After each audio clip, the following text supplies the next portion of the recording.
PSL এর অভিষেক ক্যাপটা অধিনায়ক বাবর আজমের কাছ থেকে নিয়েছেন শরীফুল। পাওয়ার প্লেতে নিজের 3 ওভারে দিয়েছেন মাত্র 20 রান। বাকিটা খরুচে হলেও নিয়ন্ত্রিত বোলিং করে গেছেন শরীফুল।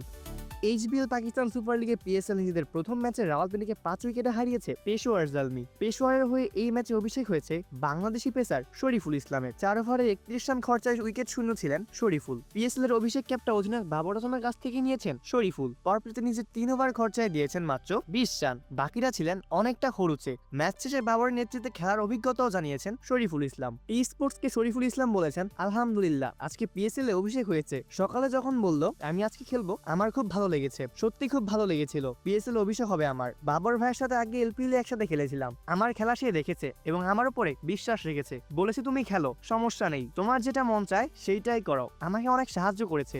শরীফুল আরো বলেছেন, প্রথম ওভার বল করছিলাম, বলছিল তো তুমি গোল লেন্থে বল করো, বাউন্ডারি মারলেও সমস্যা নেই। পরে আমাকে বলছে তোমার যে ফিল্ডিং পছন্দ তা আমাকে বলো, আমি তা করে দিব।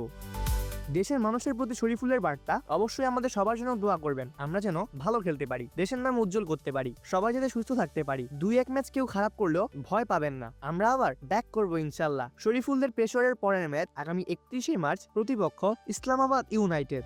অপূর্ব দাস, প্লে ফার্স্ট নিউজ।